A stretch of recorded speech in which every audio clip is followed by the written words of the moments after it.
नमस्कार मित्रांनो, मी बालाजी सोसे. गेल्या अनेक दिवसापासून सिंदखेडराजा देऊळगाव लोणार तालुक्यातील पीक विम्याचा प्रश्न आपण सातत्याने सरकारच्या विरोधामध्ये सातत्याने आवाज उठवतो. काही दिवसापूर्वी आम्ही माननीय महाराष्ट्र राज्याचे कृषी मंत्री दत्तामामा भरणे यांची सुद्धा वाशिम या ठिकाणी त्यांची भेट घेतली आणि पीक विम्याचा प्रश्न आपण त्यांना संपूर्ण सविस्तर या ठिकाणी त्यांना सांगितला.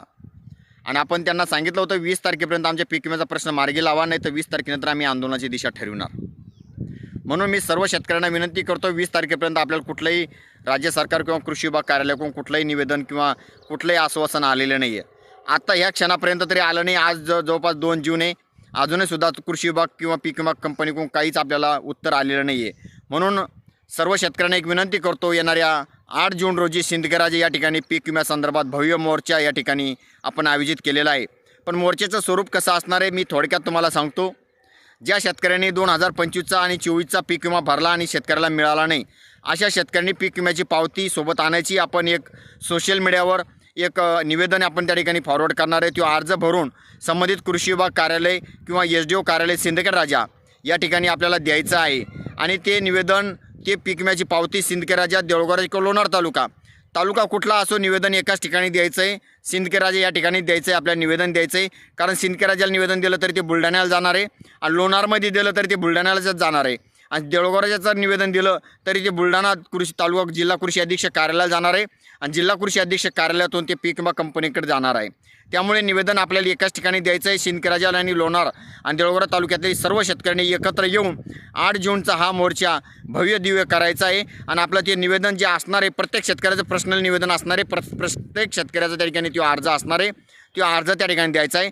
ज्या शेतकऱ्याला पीक विमा भरला आणि मिळाला नाही, जवळपास 2025चा पीक विमा 100% कोणालाच मिळाला नाही, त्यामुळे त्यांनी आपण आपले स्वतःहून पीक विम्याची पावती आणि तो अर्ज त्या ठिकाणी भरून आणायचा आहे आणि त्या ठिकाणी आपल्याला ते रिसर द्यायचा आहे.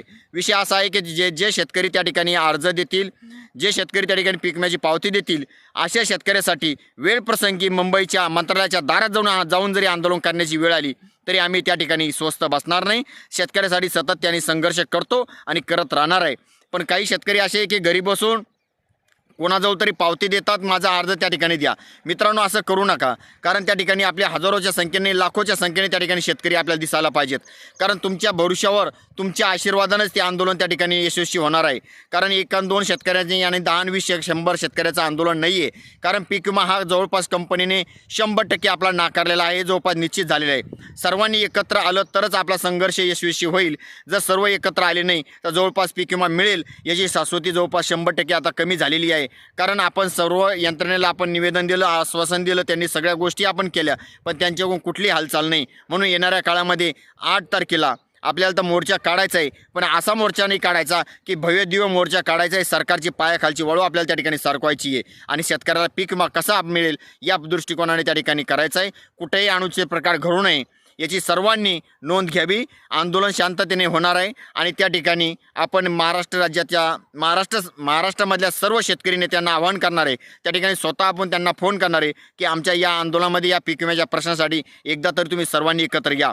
सर्व महाराष्ट्रातल्या शेतकरी नेत्यांनी आणि सर्व महाराष्ट्रातील राजकीय पक्षांना सुद्धा आवाहन करणार आहे, आमच्या पीक विम्याच्या प्रश्नासाठी तुम्ही एकत्र या. जे आपल्यासोबत येतील ते शेतकऱ्याच्या पाठीमागे खंबीरपणे असतील, जे आपल्यासोबत येणार नाही ते शेतकरी विरोधी राहतील, हे आता या जवळपास निश्चित होणार आहे. म्हणून ही लढाई आता आरपारची असणार आहे. आंदोलनाची दिशा मी ऐन टायमावर त्या ठिकाणी आंदोलन कसं होईल ते आपण टायमावर ठरवूया. त्यामुळे तोपर्यंत सर्वांनी 8 तारखेला येण्याचे 100% प्रयत्न करूया. एवढं सर्वांना विनंती करतो आणि थांबतो. जय जवान जय किसान.